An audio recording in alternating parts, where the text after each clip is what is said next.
제1강 마하바냐. 해설. 사람의 지식 가운데 마지막 지식이고 마지막 슬기이며 최고 절대의 지식, 완전 무결한 지혜가 곧 마하바냐인 것입니다.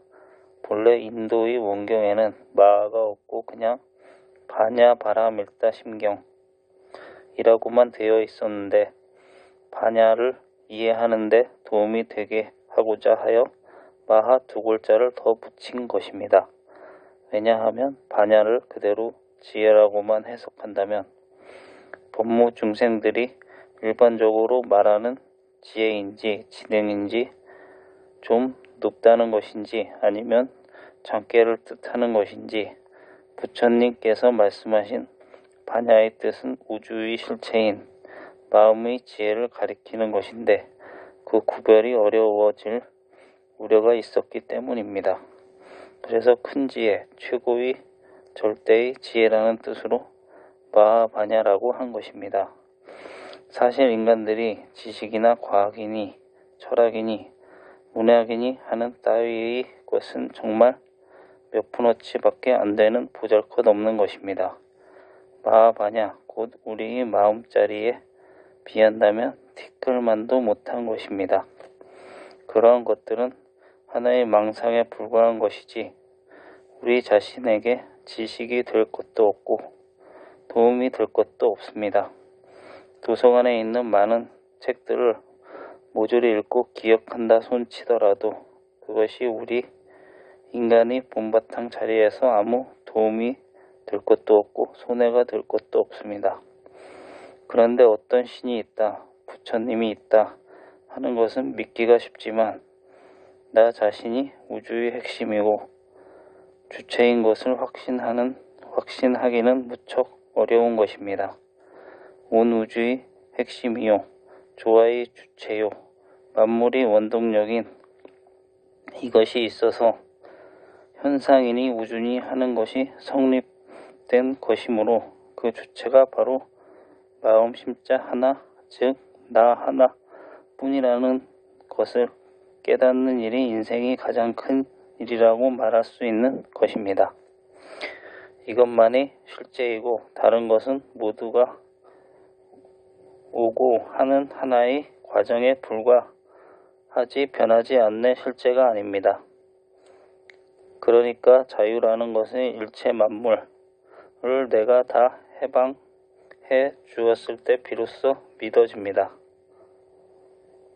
저것이 내 것이 됐으면 하고 생각하면 이미 나는 그 사람이나 그 물건한테 구속된 것입니다.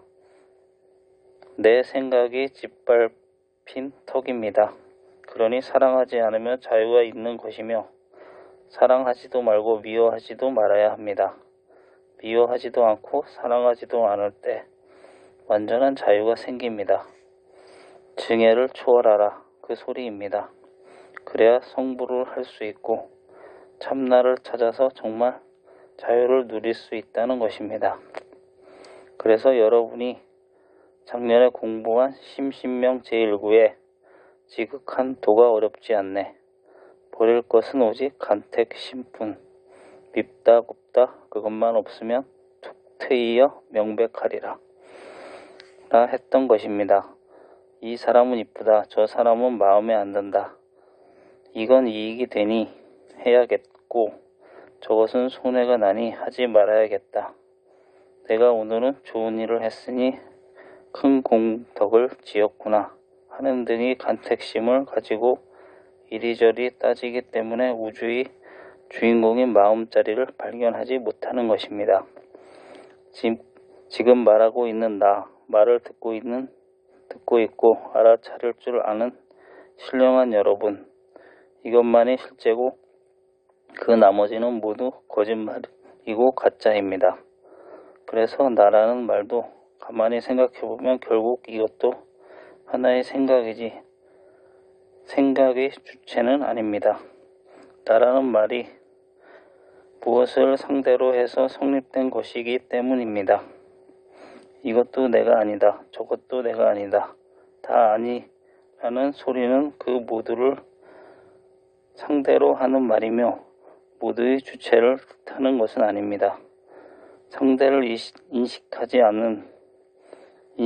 않을 때는 나라는 생각도 없는 것입니다.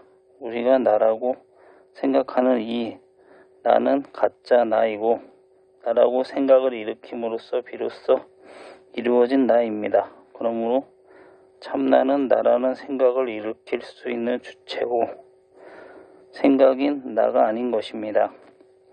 나라는 생각의 나는 제2의 가하고 육체의 나요 그림자의 나입니다. 중생들이 우주를 상대할 때 우리의 마음이 우주 만유를 창조할 줄 모르고 전부 나와 대립시켜서 생각합니다. 꿈을 꿀 때 산하대지가 일시에 생기는 것처럼 현실의 우주 만유는 우리의 마음이 한꺼번에 창조한 것입니다. 우주 만유의 현상계에 있어서 하나는 삼각형인데 하나는 동그라미입니다.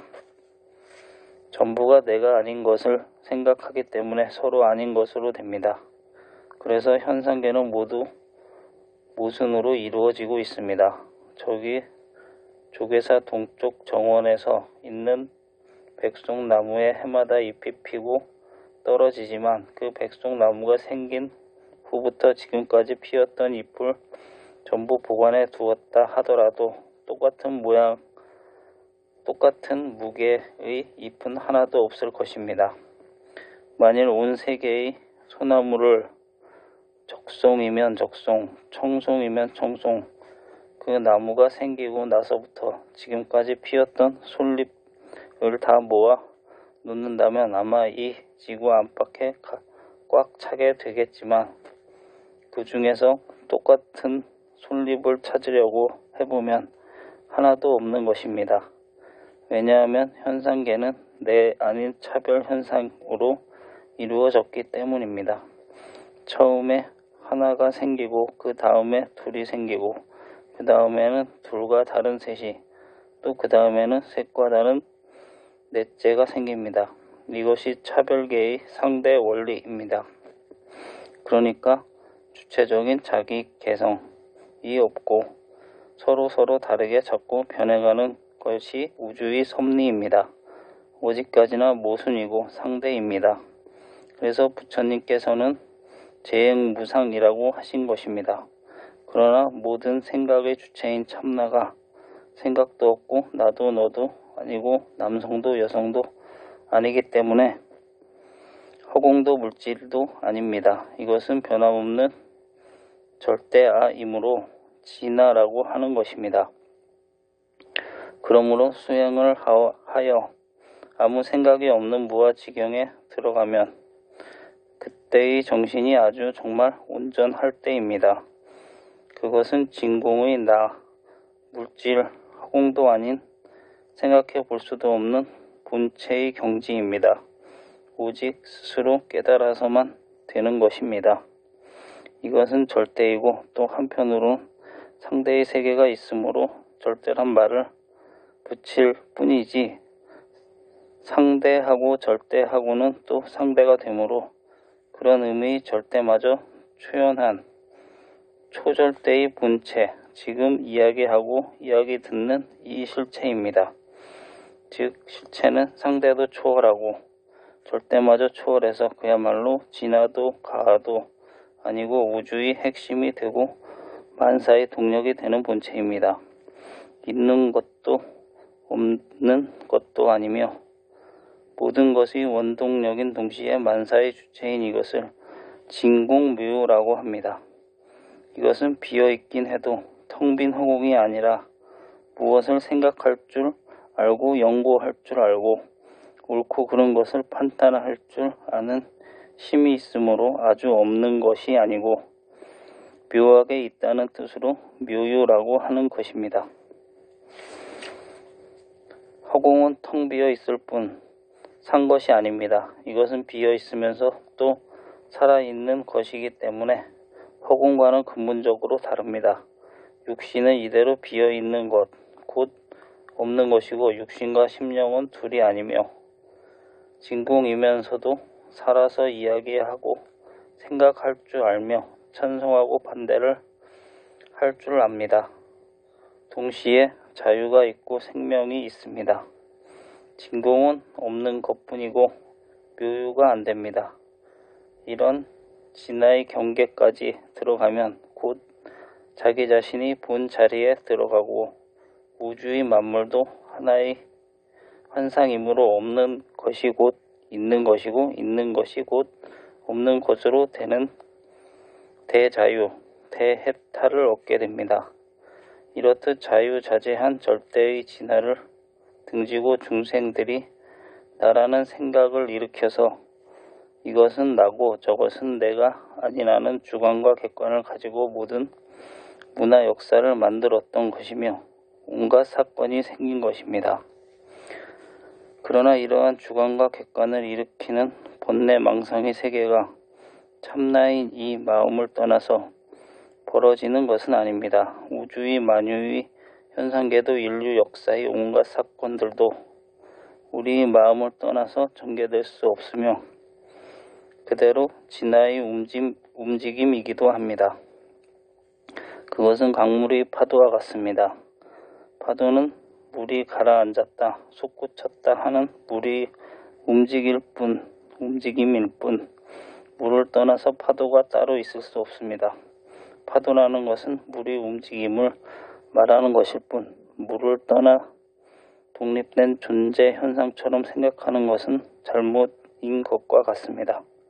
그래서 텅 빈 것, 없는 것만 말하는 소승에 대해서 대승에서는 빈 것도 아니고 안 빈 것도 아니며 생각도 아니고 생각이 아닌 것도 아닌 진공묘를 말하는 것입니다. 그러므로 이것은 생각을 하면 벌써 틀리는 것으로 어떻게 생각을 해봐도 여기에 꼭 맞을 생각이 없고 어떠한 비판을 한다고 해도 여기에 꼭 맞을 비판은 없습니다. 이것을 작다고 하면 눈에 보이지 않는 전자, 알보다도 더 작고 이것을 크다고 하면 우주보다 더 큰 것입니다.